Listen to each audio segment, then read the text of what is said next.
बहुत पुरानी बात है। धारा नगरी में गंधर्वसेन नाम का एक राजा राज करते थे। उसके 4 रानियां थीं। उनके 6 लड़के थे जो सब के सब बड़े ही चतुर और बलवान थे। संयोग से एक दिन राजा की मृत्यु हो गई और उनकी जगह उनका बड़ा बेटा शंख गद्दी पर बैठा। उसने कुछ दिन राज किया, लेकिन छोटे भाई विक्रम ने उसे मार डाला और स्वयं राजा बन बैठा। उसका राज्य दिनों दिन बढ़ता गया और वह सारे जम्बूद्वीप का राजा बन बैठा। एक दिन उसके मन में आया कि उसे घूमकर सैर करनी चाहिए और जिन देशों के नाम उसने सुने हैं उन्हें देखना चाहिए। सो वह गद्दी अपने छोटे भाई भर्तृहरि को सौंपकर योगी बनकर राज्य से निकल पड़ा। उस नगर में एक ब्राह्मण तपस्या करता था। एक दिन देवता ने प्रसन्न होकर उसे एक फल दिया और कहा कि इसे जो भी खाएगा वह अमर हो जाएगा। ब्राह्मण ने वह फल लाकर अपनी पत्नी को दिया और देवता की बात भी बता दी। ब्राह्मणी बोली, हम अमर होकर क्या करेंगे? हमेशा भीख मांगते रहेंगे। इससे तो मरना ही अच्छा है। तुम इस फल को ले जाकर राजा को दे आओ और बदले में कुछ धन ले आओ। यह सुनकर ब्राह्मण फल लेकर राजा भर्तृहरि के पास गया और सारा हाल कह सुनाया। भर्तृहरि ने फल ले लिया और ब्राह्मण को 1 लाख रुपए देकर विदा कर दिया। भर्तृहरि अपनी एक रानी को बहुत चाहता था। उसने महल में जाकर वह फल उसी को दे दिया। रानी की मित्रता शहर कोतवाल से थी। उसने वह फल कोतवाल को दे दिया। कोतवाल एक वेश्या के पास जाया करता था। वह उस फल को उस वेश्या को दे आया। वेश्या ने सोचा कि यह फल तो राजा को खाना चाहिए। वह उसे लेकर राजा भर्तृहरि के पास गई और उसे दे दिया। भर्तृहरि ने उसे बहुत सा धन दिया, लेकिन जब उसने फल को अच्छी तरह से देखा तो पहचान लिया। उसे बड़ी चोट लगी, पर उसने किसी से कुछ कहा नहीं। उसने महल में जाकर रानी से पूछा कि तुमने उस फल का क्या किया? रानी ने कहा, मैंने उसे खा लिया। राजा ने वह फल निकाल कर दिखा दिया। रानी घबरा गई और उसने सारी बात सच सच कह दी। भर्तृहरि ने पता लगाया तो उसे पूरी बात ठीक ठीक मालूम हो गई। वह बहुत दुखी हुआ। उसने सोचा, यह दुनिया मायाजाल है, इसमें अपना कोई नहीं। वह फल लेकर बाहर आया और उसे धुलवा कर स्वयं खा लिया। फिर राजपाट छोड़ योगी का भेष बना जंगल में तपस्या करने चला गया। भर्तृहरि के जंगल में चले जाने से विक्रम की गद्दी सूनी हो गई। जब राजा इंद्र को यह समाचार मिला तो उन्होंने एक देव को धारा नगरी की रखवाली के लिए भेज दिया। वह रात दिन वहीं रहने लगा। भर्तृहरि के राजपाट छोड़कर वन में चले जाने की बात विक्रम को मालूम हुई तो वह लौटकर अपने देश में आया। आधी रात का समय था। जब वह नगर में घुसने लगा तो देव ने उसे रोका। राजा ने कहा, मैं विक्रम हूँ, यह मेरा राज्य है, तुम रोकने वाले कौन होते? देव बोला, मुझे राजा इंद्र ने इस नगर की चौकसी के लिए भेजा है। तुम सच्चे राजा विक्रम हो तो आओ, पहले मुझसे लड़ो। दोनों में लड़ाई हुई। राजा ने जरा सी देर में देव को पछाड़ दिया।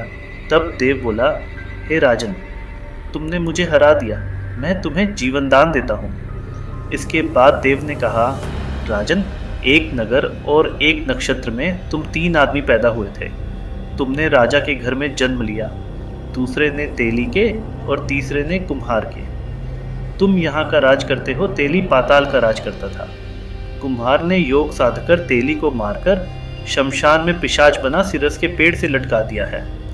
अब वह तुम्हें मारने की फिराक में है, उससे सावधान रहना।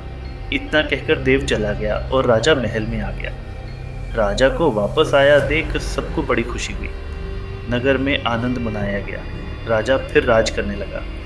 एक दिन की बात है कि शांतिशील नाम का एक योगी राजा के पास दरबार में आया और उसे एक फल देकर चला गया।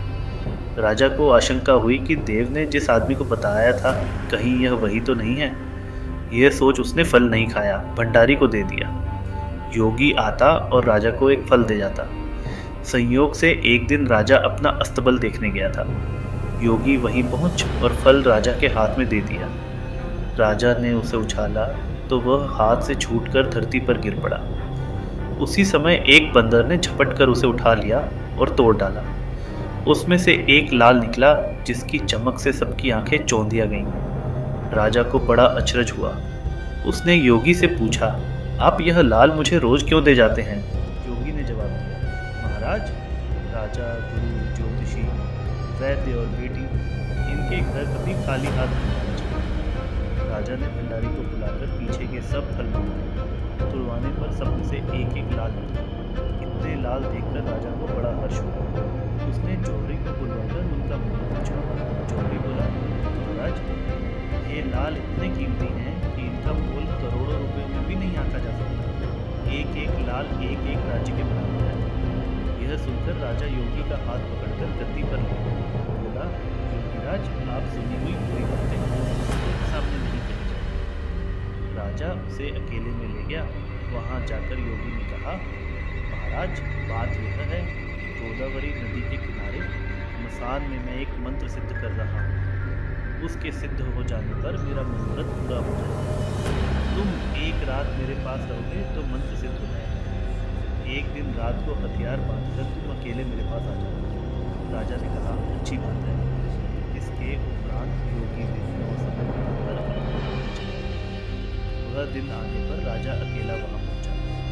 योगी ने उसे अपने पास बिठा दिया। थोड़ी देर बैठकर राजा ने पूछा, महाराज, मेरे लिए क्या आज्ञा है?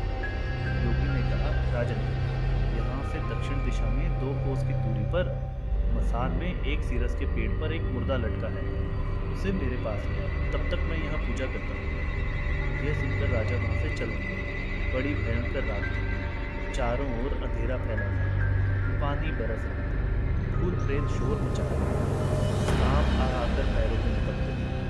लेकिन राजा हिम्मत से आगे बढ़ता था। जब वह मसान में पहुंचा तो देखता क्या है कि शेर दहाड़ रहे, हाथी चिंगाड़ रहे, भूत प्रेत आदमी को मार रहे थे। राजा पेड़ तक चलता गया और सिरस के पेड़ के पास पहुंचा। पेड़ जड़ से धमकी तक आग से फैल गया।